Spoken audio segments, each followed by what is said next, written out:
የኢትዮጵያ መንግስት በተደጋጋሚ የፕሪቶሪያውን የሰላም ስምምነትን እየጣሰ ነው ሲል ህወሓት ከሰሰ።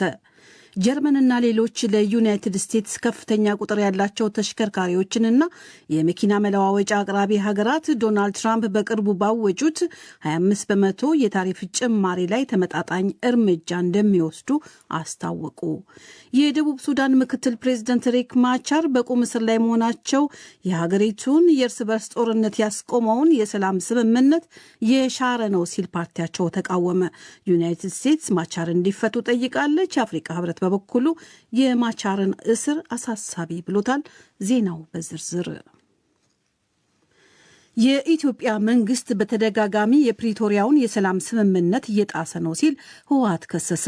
በዶክተር ደብረጽዮን የሚመራው ህወሓት ባሰራጨው መግለጫ የትግራይ ጊዜያዊ አስተዳደርን በተመለከተ የተናጠል ውሳኔ ማስተላለፍ አይቻልም ሲል ትናንትና ጠቅላይ ሚኒስትር አብይ አህመድ ለትግራይ ህዝብ ያስተላለፉትን የፕሬዝደንት ጥቆማ ጥሪን ተችቷል።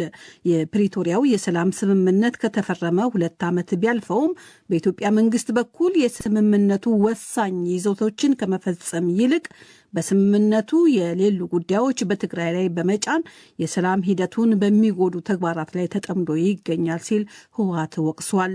ህወሓት የትግራይ ህልውናን የሚፈታተኑ ተግባራት በመፈጸም እንዲሁም ተንኳሽ ፕሮፓጋንዳን በማስተጋባት ሲል የኢትዮጵያ መንግስትን ከሷል።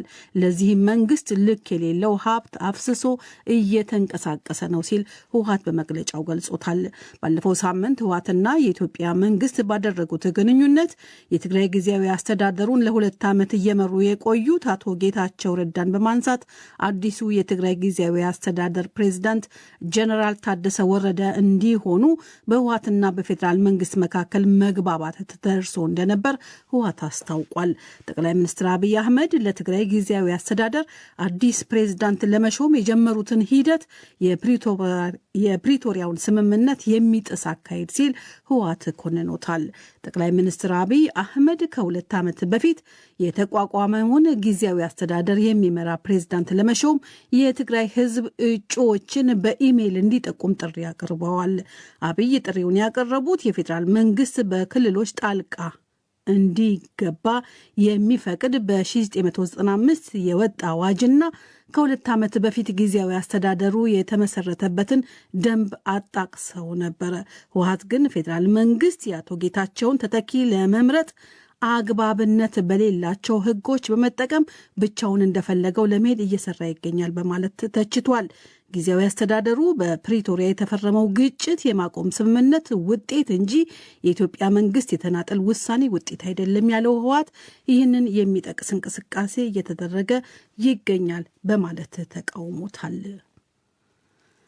የደቡብ ሱዳን ምክትል ፕሬዝዳንት ሪክ ማቻር በቁም እስር ላይ መሆናቸው በሀገሪቱ የእርስ በርስ ጦርነት ያስቆመውን የሰላም ስምምነት የሻረ ነው ሲል ፓርቲያቸው ተቃወመ። የደቡብ ሱዳን መከላከያ ሚኒስትርና የሀገሪቱ የብሔራዊ ጸጥታ ኃላፊ ወደ ሪክ ማቻር መኖሪያ ቤት ትናንት ምሽት በኃይል ገብተው የእስር ማዘዣ መስጠታቸውን የሱዳን ህዝቦች ነጻ አውጪ ንቅናቄ በተቃውሞ SPLM-IO ገልጿል። በጁባ በሚገኝ መኖሪያ ቤታቸው ከባለቤታቸው ጋር በቁም ስር ላይ የሚገኙት ማቻር ዋይት አርሚ የተባለ ታጣቂ ቡድንን በመደገፍ መወነጃጀላቸውን የሱዳን ህዝቦች ነጻ አውጪ ንቅናቄ በተቃውሞ ከፍተኛ አመራር የሆኑት ሪትስ ሞችታንግ ያወጡት መግለጫ ይጠቁማል። ዋይት አርሚ ተብሎ የሚጠራ የኑዌር ጎሳ ታጣቂ ቡድን ከኢትዮጵያ ድንበር በ30 ኪሎ ሜትር ገደማ በምትርቀው ናስር የተባለች ከተማ ላይ ከደቡብ ሱዳን ጦር ጋር የተዋጋ ነው።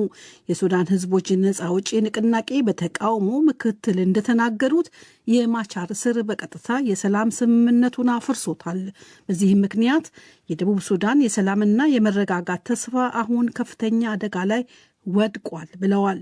በደቡብ ሱዳን የሰፈረው የተባበሩት መንግስታት የሰላም ማስከበር ተልዕኮ ሀገሪቱ ወደ መጠነ ሰፊ ግጭት ልትመለስ እንደሆነ አስጠንቅቋል። ተልዕኮ እንዳለው ይህ ደቡብ ሱዳንን ከማውደም ባለፈ ለመላ ቀጠናው ተጽዕኖ ይኖረዋል። የአፍሪካ ህብረት በበኩሉ የደቡብ ሱዳን ምክትል ፕሬዝዳንት በቁጥጥር ስር መዋላቸውን አሳሳቢ ብሎታል። የዩናይትድ ስቴትስ መንግስት በቁም እስር ላይ የሚገኙት ሪክ ማቻር እንዲለቀቁ ጠይቋል። አንድ የቱሪስት ባህር ሰርጓጅ መርከብ በቀይ ባህር ዳርቻ በምትገኘው ሁርጋዳ ከተማ ዳርቻ ላይ መስመጧ ተሰማ። የአካባቢው ባለስልጣናት ዛሬ ይፋ እንዳደረጉት አንድ የቱሪስት ባህር ሰርጓጅ መርከብ ታዋቂ በሆነው የቀይ ባህር ዳርቻ ከተማ በሁርጋዳ ላይ ከሰመጠ በኋላ ቢያንስ 6 ሰዎች ሞተዋል፣ ሌሎች 9 ሰዎች ደግሞ ጉዳት ደርሶባቸዋል። የአደጋ ጊዜ ሰራተኞች ከሰርጓጇ መርከብ 29 ሰዎችን መታደግ መቻላቸው ተመልክቷል። የሰመጠው ሰርጓጅ መርከብ ሲንባዳ የተባለ የቱሪስቶች ማስጎብኛ የባህር ሰርጓጅ መርከብ ድርጅት ሳይሆን እንዳልቀረና የሰመጠው መርከብ ወደ 45 ሰዎች ሳያሳፍር እንዳልቀረ ተመልክቷል። በግብጽ የሚገኘው የሩሲያ ኤምባሲ ቆየት ብሎ እንዳስታወቀው በሰርጓጅ መርከብ ውስጥ የነበሩት ቱሪስቶች በሙሉ ሩሲያውያን ናቸው። በባህር ዳርቻ ላይ በውሃ ስፖርቶች ተወዳጅ የሆነው ሁርጋዳ ከዋና ከተማዋ ከካይሮ በስተደቡብ ምስራቅ 460 ኪሎ ሜትር ርቀት ላይ የሚገኝ ነው። ቦታው የተለያዩ ውብ ቀለማት የተዋቡ የውሃ ውስጥ መስህቦች በመኖራቸው ከዓለም ዙሪያ የሚገኙ ጎብኚዎች የሚማርክ ቦታ ነው። የሱዳን መንግስት ጦር የካርቱም መንትያ ከተማ ከሆነችው ከኦምዱርማን የሱዳን ፈጥኖ ደራሽ ኃይሎችን ለማስወጣት ከፍተኛ ድብደባ እየፈጸመ እንደሆነ የከተማዋ ነዋሪዎች ዛሬ ተናገሩ። ሮይተርስ እንደዘገበው የሱዳን ፈጥኖ ደራሽ ኃይሎች በሱዳን ጦር ሰራዊት ትናንት ረቡዕ ከመዲና ካርቱም ከተባረሩ በኋላ በመንትያ ከተማ በሆነችው በኦምዱርማን ከተማ በተለይም በናይል ወንዝ አቅራቢያ በምዕራብ ሱዳን ላይ ብዙ ቦታዎችን ይዘው ይገኛሉ። የዩክሬን ፕሬዝደንት የሰሜን ጦር ቃል ኪዳን ድርጅት ኔቶ የሀገራቸው ምርጥ የደህንነት ዋስትና ነው ሲሉ ተናገሩ።